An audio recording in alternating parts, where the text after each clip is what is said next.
አሰባችሁት በማሰብ ብቻ ኮምፒውተራችሁን መቆጣጠር ስትችሉ Neuralink implanted a brain chip in a human as part of a preliminary clinical trial. ለምሳሌ እኔ ሰው ነኝ እጄን የማዘው በማሰብ ነው እንድዘረጋም እንድጨብጥም የማደርገው ታዲያ ይሄ ከሰውነቴ ጋር የተያያዘ ነገር ስለሆነ ነው አሁን ኮምፒውተሮቻችንን ስንፈልግ በቮይስ ስንፈልግ በቪዲዮ በቃ በብዙ ነገር ማዘዝ እንችላለን ነገር ግን አሁን ማዘዝ የማንችለው በአይምሮአችን በማሰብ ብቻ ነው the patient to control a computer or smartphone with their mind.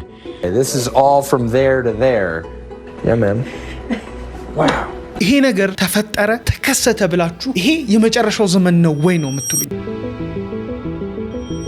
አው በማሰብ ብቻ ኮምፒውተሮችን ማዘዝ ትችላላችሁ ኮምፒውተር ስንል ግን አንድ ኮምፒውተር ብቻ እንዳይመስላችሁ ሙሉ የጦር ሰራዊት በሮቦት ማዘዝ ትችላላችሁ እዚህ ላይ የምትፈልጉትን ነገር ማድረግ ትችላላችሁ በዛሬው የቴክምሻ ፕሮግራሜ ላይ በአለም ላይ እጅግ ያስደነገጡኝን እጄን አፌ ላይ ያስጫኑኝን አስደናቂ ቴክኖሎጂዎችን ወደ እናንተ ይዤላችሁ መጥቻለሁ አው ከቤተሰብ ከጓደኞች ከወዳጅ ዘመዶቻችሁ ጋር ቁጭ ብላችሁ ዓለም የት ደረሰ በቴክኖሎጂ መገረም መማር ከፈለጋችሁ ይሄ ፕሮግራም ለእናንተ ነው የዛሬው ቴክምሻ ልዩ የቴክኖሎጂ ጥንክሮችን ይዘን ከአውሮፓ እስከ ኤዥያ እስከ አሜሪካ የምንሄድበት ልዩ ፕሮግራማችን ነው በአለም ላይ ያሉ አስደንጋጭ አስገራሚ ቴክኖሎጂዎችን እንመለከታለን እኔ ጆኤል ታላርጊ ነኝ የጆኤል ታላርጊ ቻናል ላይ የቴክኖሎጂ አስገራሚ ፕሮግራሞችን ቴክ ሪቪውዎችን የተለያዩ የቴክምሻ ፕሮግራሞችን አቀርብላችኋለሁ እጅግ የምትማሩባቸው ልጆቻችሁ የሚደሰቱበት የሚማሩባቸው አስገራሚ ፕሮግራሞችን ለመመልከት ሰብስክራይብ ላይክ እያደረጋችሁ ቪዲዮአችንን ተመልከቱት ቪዲዮአችንን ጀምር የዛሬው የቪዲዮአችን ስፖንሰር የበርካታ ድርጅቶችን ንግድ ያዘመነ የቴክኖሎጂ አውራ ዲጂታል ኮንስትራክት ከቀላል የድርጅት ገለጻ እስከ ዌብሳይት ስራ በተቀላጠፈና ዘመናዊ መንገድ ገንብቶ በአጭር ጊዜ ያስረክባል ዘመኑን የዋጀ የዲጂታል ማርኬቲንግ ስራ ከነፃ የማማከርና ገዛ አገልግሎት ጋር በመስጠት በደንበኞቹ ተመስግኗል ዲጂታል ኮንስትራክት ለሆቴሎች ለካፌና ሬስቶራንቶች የሚሆን የኪዋር ዘመናዊ ሜኑ ዴቨሎፕመንት እንሰራለን በ0955 92 89 86 ሃሎ ይበሉን ድርጅቶን ከዘመኑ ጋር ያራምዱ ዲጂታል ኮንስትራክት አሰባችሁት በማሰብ ብቻ ትልቅ ነገር ማድረግ ሲቻል በማሰብ እውነትም ትልቅ ነገር ነው የምናደርገው ነገር ግን የገዛ ሰውነታችንን ነው የምናዘው አይኔን መጨፈን ብፈልግ መግለጥ ብፈልግ እጄን ማዘዝ እግሬን መነሳት መቀመጥ ያ የለመድነው ሁሉም ሰው የሚችለው ነገር ነው ግን ትልቅ ተአምር ነው ታዲያ ይሄ ተአምር ደግሞ ወደ ውጪው ዓለም ስናዘዋውረው አሰባችሁት በአይምሮአችን በማሰብ ብቻ ኮምፒውተራችንን መቆጣጠር ስንችል that allows the patient to control a computer or smartphone with their mind. ኢሜል ማየት መክፈት መዝጋት ኮምፒውተር ላይ ሶፍትዌሮችን በማሰብ ብቻ መስራት ስትችሉ አሰባችሁት ይሄ ሌላ ታሪክ ነው ሁለት ምሳሌዎችን አነሳለሁ የመጀመሪያው እንግዲህ ወደ አሜሪካ የሚወስደን ሁለተኛው ደግሞ ወደ ቻይና የሚወስደን ነው ነገር ግን በዛሬው የቴክምሻ ጥንክራችን ላይ ወደ መጨረሻ አቀርብላችኋለሁ ዝርዝር አድርጌ በመጀመሪያ ግን ከሽንት ቤት ነው የምንጀምረው ወደ ቻይና እንሄድና ይሄንን አስገራሚ ሽንት ቤት ልጋብዛችሁ ሽንት ቤቱ ግን እኛ የምንሄድበት ሳይሆን እሱ ወደኛ የሚመጣበት ነው ዓለም ምን ደርሳለች የሚለውን $4000 የሚሸጠውን ይሄንን ሽንት ቤት ተጋበዙልኝ ይሄ ዣዮባን የሚሰይ የዩኤባን የቻይና ተቋም ምርት ነው አው አልጋችሁ ድረስ ሽንት ቤት የሚመጣበት አማራጭ አለ ታዲያ ይሄ ሽንት ቤት እጅግ በጣም አስደናቂ ቴክኖሎጂዎችን ይዟል የተለያዩ ሴንሰሮች አሉት ልክ እንደ ላይዳር ታዲያ ይሄ የሚያደርገው ምንድነው ሽንት ቤት ወደ እናንተ ሲመጣ እንዳይደናቀፍ መንገድ ቢዘጋበት እንዴት በትክክል መምጣት ይችላል የሚለውን እያንዳንዱን ነገር ያደርጋል ተጠቅማችሁ ስትጨርሱ ደግሞ አጣጥቦ ምን ብሎ ከጨረሰ በኋላ ራሱ ተመልሶ ሄዶ ቆሻሻውን ይደፋል ማለት ነው ንጹህ ሆኖ ስትጠሩት ይመጣል ማለት ነው አሰባችሁት ካልጋችሁ ወርድ ሳይጠበቅባችሁ ይሄ ለጤነኛ ሰዎች ያን ያህል ትልቅ ልዩነት ላይ ፈጠር ይችላል ግን ምናልባት ትንሽ ያመማቸው መንቀሳቀስ ለከበዳቸው ሰዎች ይሄ ትልቅ መፍትሄ ነው ታዲያ ከዚህ ጋር ተያይዞ ላዩ ላይ የላይዳር ሴንሰሮች ተገጥመውበታል እንዲሁም የአልትራሶኒክ ሴንሰሮች ደግሞ ቤታችሁን ሙሉ በሙሉ ማፕ ያደርጉታል በመቀጠል አጠገቡ እንግዲህ የተለያዩ ወንበር ጠረጴዛ ቢኖር እሱን እያለፈ እንዲመጣ በሮችን ቢኖር ያልፋል ማለት ነው ታዲያ ሌላኛው እጅግ አስገራሚ ነገሩ እጅግ ሞቃት አየርን ወይም ኤር ድራየር በውስጡ አለ ታዲያ የሲልድ ዌስት ቻምበር የተሰኘ ቴክኖሎጂ አለው ያ ማለት እንግዲህ ያው ሽንት ቤት በምትጠቀሙ ሰዓት ሽታው ወደ እናንተ እንዳይመጣ የሚያደርግ ነው የዩቪ ኢንፌክሽንም አለው ስለዚህ ሽንት ቤት ወደ እናንተ ሲመጣ ሲንቀሳቀስ ምን ሲል ሽታው ሙሉ በሙሉ የሚያጠፋበትም ቴክኖሎጂ አለ ይሄንን እንዴት ተመለከታችሁት ሰዎች የሰጡበትን አስተያየት እንግዲህ ይሄንን ቴክኖሎጂ ደግሞ በደንብ ይሄንን ቪዲዮ ተጋብዛችሁ ተመልከቱልኝ ሐሳብ አስተያየታችሁን ታዲያ በኮሜንት እያስቀመጣችሁልኝ የተከታተላችሁ ያላችሁት የቴክምሻ ፕሮግራማችንን ነው ይሄም እንግዲህ የተዋወቀው እንግዲህ የሻንጋይ ኬር ኤክስፖ 2026 ላይ ነው እንግዲህ ይሄ ከቻይና ውጪ አሁን ሽያጭ ላይ የለም ነገር ግን 28000 የቻይኖች ዩዋን እንዲሁም ደግሞ $4000 የአሜሪካን ዶላር እየተሸጠ ይገኛልና ይሄ ነገር እንዴት ተመለከታችሁት? ወደ ቀጣይ ፕሮግራማችን እንሂድ።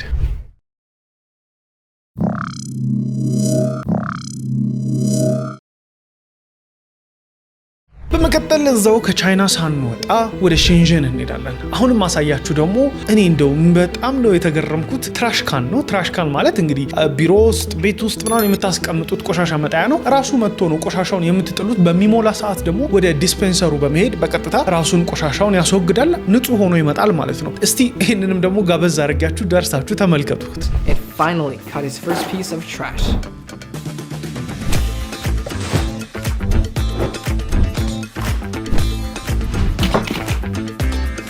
Oh, God.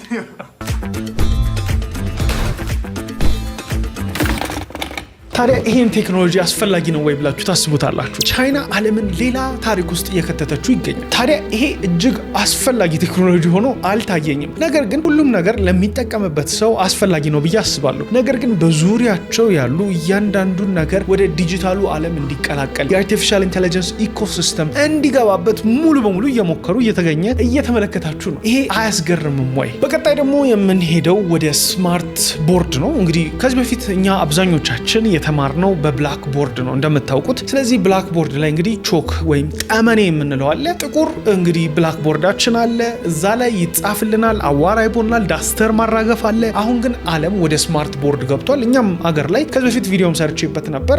የኢትዮ ቴሌኮም ያለው ሚውዚየም ውስጥ እዚህ ፒያሳ አድዋ ላይ ስማርት ቦርዱን ተመልክቼ እጅግ ተገርሜበት ነበር። እዛ ውስጥ የተለያዩ ስማርት ሲሙሌሽኖች አሉ። ቤቴን ላስጎብኛችሁ የሚለው እዚህኛው ቪዲዮ ላይ ነው የሰራሁላችሁ። ታዲያ ይሄ ስማርት ቦርድ የሚያደርገው እንደምታዩት ነው። በመቀጠል ግን አሁን ከስማርት ቦርድ ባለፈ ስማርት የኤአይ ቦርድ አምጥቷል። ይሄ ምንድን ነው የሚያደርገው ካላችሁ ልጆቻችን በእውነት በእንደዚህ አይነት ነገር ሲማሩ እና እንዲሁም በጽሁፍ በቲዮሪ ብቻ ሲማሩ እጅግ ልዩነት አለው። ስማርት ኤአይ ቦርዱን ተመልክተን እንመለስ።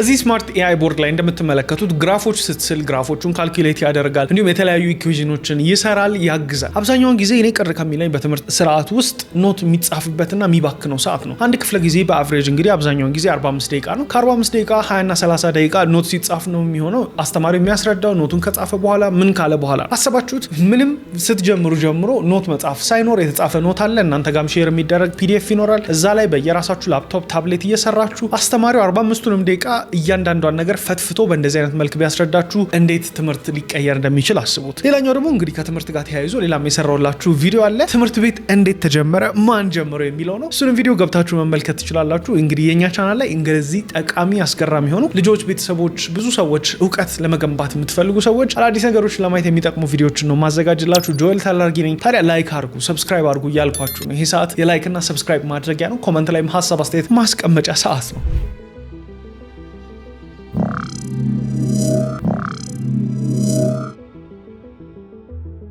በመቀጠል የምንሄደው ደግሞ እንግዲህ እስቲ ከቻይና ወጣ እንበል፣ መመለሳችን አይቀርም። ወደ ስዊዘርላንድ ላስጉዛችሁ። ስዊዘርላንድ አብዛኞቻችን የምናውቃት ይህንን የመሰለ ቪው ነው። እስቲ ስዊዘርላንድን ጋበዝ ላርጋችሁ፣ ተመልከቱልኝ ስዊዘርላንድ።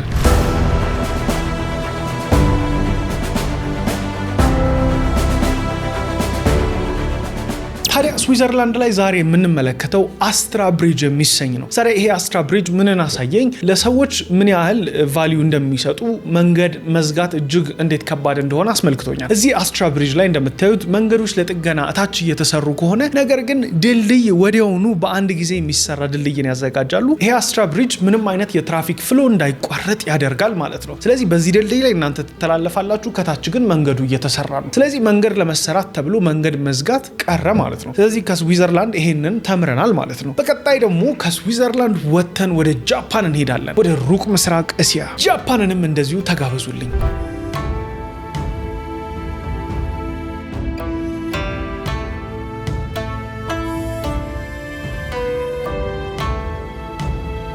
ጃፓን እጅግ አስገራሚ ስነ ስርዓት ያለበት አስገራሚ አገር ነው። ስለ ጃፓን ከትምህርት ስርዓቱ ጋር ተያይዞ እንግዲህ እስከ 10 ዓመታቸው ድረስ ተማሪዎች ትምህርት ቤት ውስጥ ምን እንደሚሰሩ አንድ ጊዜ ብቻ ላስመልክታችሁ።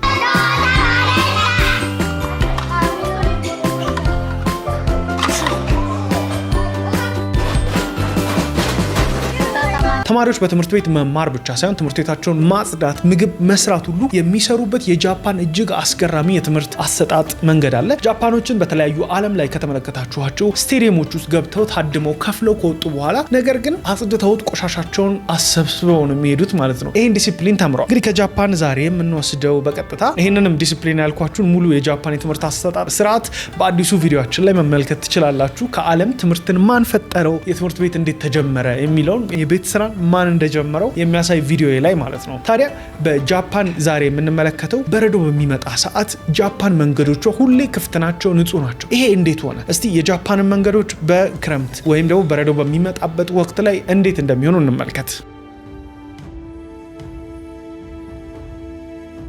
አሁን ደግሞ ወደ አሜሪካና ካናዳ እንሂድ። ትልቅ የበረዶ ክምሮች፣ ትልቅ በረዶ ሰዎች ከቤታቸው መውጣት እስከማይችሉበት ነው የሚሆነው። መንገዶቻቸውንም ደግሞ ተመልከቱት። በትላልቅ ግሬደሮች፣ ዶዘሮች ሲጠረጉ ነው የሚያልፉት። ሰዎችም ደግሞ ድራይቭዌያቸውን የማጽዳት ግዴታም አለባቸው። ታዲያ ይሄ በጣም አድካሚና አሰልቺ ነው። በአመት ውስጥ ረጅም ወቅቶች እንግዲህ በበረዶ የሚሸፈኑበት ጊዜ ነው፣ በክሪስማስ ወቅታቸው ላይ። ይህን ለማድረግ እንደ ኒውዮርክ አይነት ከተማ ምን አይነት ርብርቦች እንደሚደረጉም እስቲ እንመልከት። We found this team of snow shovelers clearing streets in the heart of Manhattan. Notice, zero traffic, just snow plows.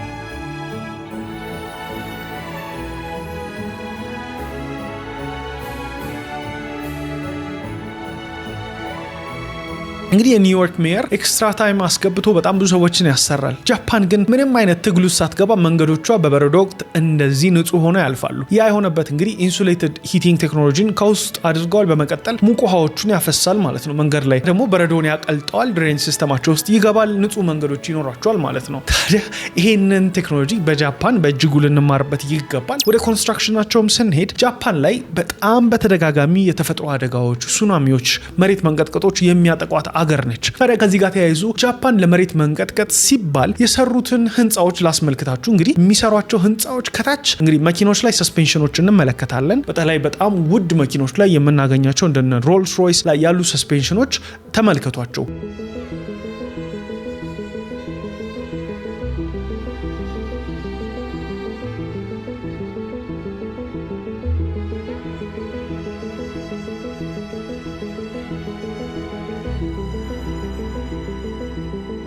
በላያቸው ላይ እንግዲህ ሻምፔን ሁሉ አስቀምጠውባቸው ሲሄዱ ምንም አይሆንም ማለት ነው። ያንን የሚመስል ቴክኖሎጂ ነገር ግን በህንፃዎቻቸው ላይ አርዝኩዌክ ፕሩፍ የሆኑ አምጥተዋል ማለት ነው።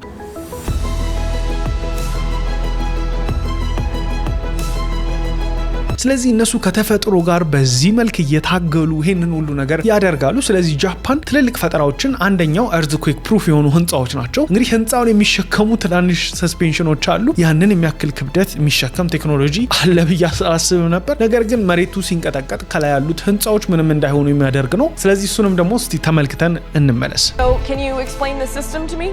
これはですね、Inside there is a rubber isolator which consists of 26 layers of rubber and iron seam. It is structured to prevent the hospital from getting damaged in the earthquake by suppressing the vertical shaking and shaking sideways. ይሄ ከገረማችሁ ደግሞ የጃፓን የኮንስትራክሽን ፍጥነት ነው። እንግዲህ እንዳልኳችሁ በተደጋጋሚ ከባባድ አደጋዎች ይገጥሟቸዋል። በመቀጠልስ ምንድን ነው የሚደረገው? እነዚህ አደጋዎች ሲገጥሟቸው ምን ያደርጋሉ? ወዲያውኑ ወደ ኮንስትራክሽን ይገባሉ። ምን የሚያክል ጉድጓድ ቢኖር በቀናቶች ውስጥ ጨርሰውት ይሄዳሉ። እንግዲህ ይሄን ቪዲዮ ስትመለከቱት ከየት ሆናችሁ ነው? እናንተ ካላችሁበት አገር ላይ እንደዚህ አይነት ትልቅ አደጋ ቢደርስ በምን ያህል ጊዜ ተሰርቶ ያልቃል የሚለውን እስቲ እንመልከት። ኮመንት ላይ ያስቀምጡልኝ። አሁን ደግሞ ወደ ቻይና እንመለሳለን። በቴክኖሎጂ ነው የምንመለሰው። በመነጽር ቴክኖሎጂ እንግዲህ ሰዎች ላፕቶፕ ኮምፒውተር መጠቀም እጅግ የለመድነው ነገር ነው አይደል ሁላችንም አሁን ላይ ግን ላፕቶፓችን መነጽራችን ላይ ቢሆንስ ላፕቶፕ የምንፈልገው ለምንድን ነው ስክሪን ለማየት ታይፕ ለማድረግ አይደል ስክሪኑን መነጽራችን ላይ ብናየውስ ሞናኮ የተሰኘው የቻይና አዲስ ስታርታፕ ካምፓኒ ያመጣውን አዲስ መፍትሄ እስቲ እንመልከተው ሞኖ ኦኤስ የተሰኘ የሊነክስ ሲስተምን ሙሉ በሙሉ በመነጽሩ ላይ ታገኛላችሁ ይሄ እንግዲህ መነጽር የሚመዝነው 48 ግራም ብቻ ነው ታዲያ ይሄን መነጽር አድርጋችሁ ሙሉ በሙሉ ሊነክስ ሲስተምን አክሰስ ማድረግ ትችላላችሁ ሊነክስ ኦፕሬቲንግ ሲስተም ነው እንግዲህ ዊንዶውስ ማክ ኦኤስ እንደምንለው የሊነክስ ሲስተም ሊነክስ እንግዲህ ብዙ ጊዜ ባክኤንድ ላይ በጣም ትላልቅ ሰርቨር ያለበት ቦታዎች ላይ እንመለከተዋለን ታዲያ ሊነክስ ሲስተም ሙሉ በሙሉ መነጽራችሁ ላይ ራን ማድረግ ትችላላችሁ እና ሜታም እንግዲህ የፌስቡክ ተቋም ሙሉ በሙሉ ወደ መነጽር ቴክኖሎጂ እየመጡ ይገኛሉ ከሬባን ጋር ኮላቦሬት አድርገው ቪዲዮም ሰርችላችሁ ነበር ላዩ ላይ ካሜራ ያለው መነጽር ኤአይ ዲቴክሽን ያለው ታዲያ አሁን ደግሞ እንግዲህ ላዩ ላይ ስክሪን የተገጠመበትም ይዘው መጥቷል አፕልም ወደፊት ይሄን ይዘው መምጣቱ የማይቀር ነው ታዲያ የመነጽር ቴክኖሎጂ አስገራሚ ሆኗል እስቲ የተወሰኑ በአለም ላይ ያሉ አስገራሚ መነጽሮችን እንመልከት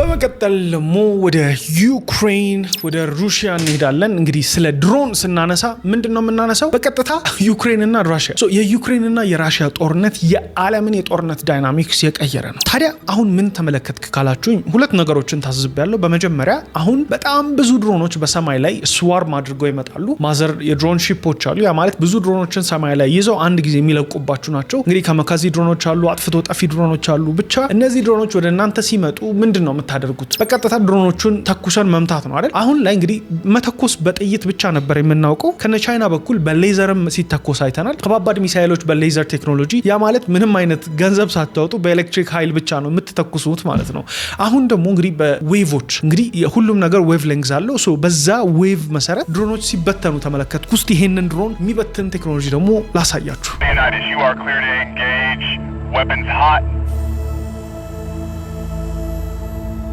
United firing in 5, 4, 3, 2, 1. እንደምትመለከቱት ታዲያ ድሮኖቹ እንደዚህ ሲበተኑ በአንድ ጊዜ ጸጥ ነው የሚሉት እንግዲህ ሲግናል አላቸው ድሮኖቹ ሶ ያንን ሲግናል ነው ሙሉ በሙሉ ጸጥ ረጭ አድርጎ እኩል የሚመታቸው ማለት ነው እንደዚህ አይነት ቴክኖሎጂ ተመልክተናል ነገር ግን የድሮን ቴክኖሎጂ ጋር ተያይዞ ሙሉ በሙሉ ማኑዋሊ ኮንትሮል እንዲደረጉ ደግሞ የፋይበር ኦፕቲክስ ቴክኖሎጂ ያላቸውን ድሮኖች በተለያየ ኪሎ ሜትር ርቀት እንግዲህ ከዩክሬን በኩል እንደ መፍትሄ ሆኖ መጥቷል ከራሽያን በኩል እንደዛው ታዲያ እነዚህ ፋይበር ኦፕቲክስ ድሮኖች እናንተ በጆይስቲክ እና በኤፍፒቪ ጎግሎች ወይም በኮምፒውተር ሆናችሁ እንደ ጌም ነው ድራይቭ የምታደርጓቸው ማለት ሲግናሉ ጃም አይደረግም ኢንተርሴፕት አይደረግም ማለት ምክንያቱም በፋይበር ኦፕቲክስ ገመድ ነው ያ ድሮን እየተቆጣጠራችሁ ያላችሁት ለ60 ኪሎ ሜትር ለ100 ኪሎ ሜትር የፋይበር ኦፕቲክስ ገመዶቹ ናቸው እስከሚሄዱበት ድረስ የሚበሩት ታዲያ ያ በሚሆን ሰዓት የዩክሬን የራሽያ ጫካዎች በእነዚህ በፋይበር ኦፕቲክስ ድሮኖች እጅግ ተከቦ እንደምትመለከቱት ነው ወፎች ሁሉ ጎጆአቸውን ለማዘጋጀት እየተጠቀሙበት ይገኛሉና ይሄንን በሙሉ ጫካ ከላይ ስትመለከቱት የሸረሪት ድር የሚመስለው በእነዚህ በፋይበር ኦፕቲክስ ድሮኖች ነው ሶ ድሮንን መከላከል እጅግ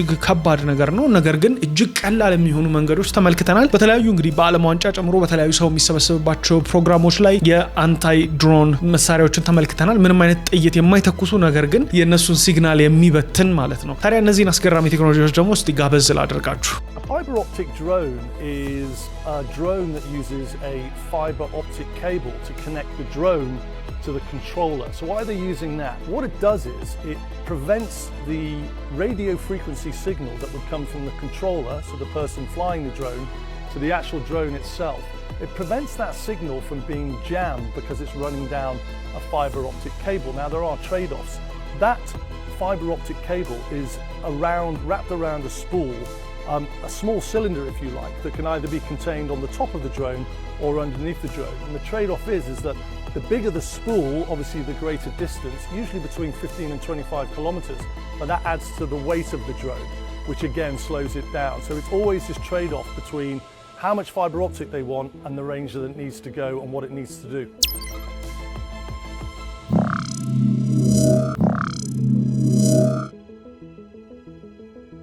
በመቀጠል የምንሄደው ደግሞ ወደ ቻይና ጓንዶንግ ነው እስቲ ጓንዶንግንም ደግሞ ተመልክተናት እንመለስ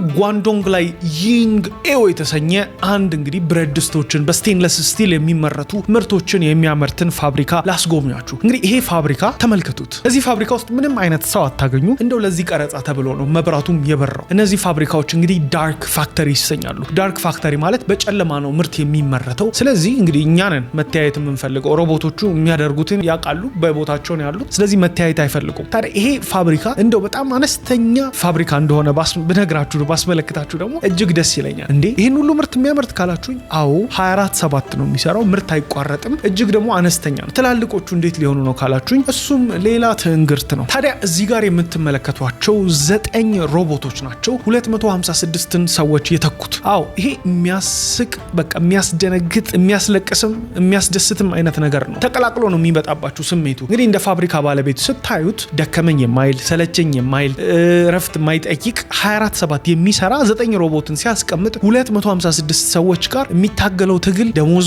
መክፈል ምን ማለት በቃ ቀረ። አንዴ ብቻ ነው የሚያወጣው ማለት ነው። እንደ ሰራተኞች ስታዩ ደግሞ ሰርተው የሚገቡበት ሰው እስከሆነ ድረስ በጣም ሰዎች የሚያስፈልጓቸው ብዙ ነገሮች አሉ። የስራ እድላቸው ጭምር ይነጠቃል ማለት ነው። እንግዲህ በ9 ሮቦቶች ምክንያት 256 ሰዎች ከስራቸው ቻው ተብለዋል ማለት ነው። ይሄ እንግዲህ አንድ ፋብሪካ ነው። እንግዲህ እንደ አፍሪካ አይነት ያሉ አገሮች ላይ ደግሞ ቢመጣ ምን ያህል ስራ እንደሚቀንስ አስቡት። በዛው ልክ ደግሞ ምርት እንዴት እንደሚጨምር አስቡት። ያ ሲሆን እንግዲህ የምርት ዋጋ መቀነስ ሊኖር ይችላል። ነገር ግን ሰዎች ደግሞ ስራ ካልሰሩ ምርት ዋጋም ቢቀንስ የመግዛት አቅም ያንሳል። እጅግ ግራ የሚያጋባ አይነት ነገር ነው። አሁን እያወራን ያለነው ስለ 9 ሮቦቶች ነው። እንግዲህ ቻይና ውስጥ 290,000 በላይ ሮቦቶች ወደ ስራ ገብተዋል። 9 ሮቦት 256 ሰዎችን ከስራ ካስወጣ 290,000 ሮቦቶች ስንት ሰዎችን ከስራ ያስወጣሉ? እናንተ ሂሳቡን ስሩት። አንድ ጥናት እንደሚያሳየው በ2030 ላይ 12 ሚሊዮን በላይ ሰዎች ከስራ እንደሚሰናበቱ ነው። 12 ሚሊዮን ሰዎች ከባድ ነው። 2030ም ደርሷል። 3 ዓመት ነው የቀረው። ታዲያ ይሄ እጅግ አስደንጋጭ መረጃ ነው። እናንተ እንዴት ተመለከታችሁት?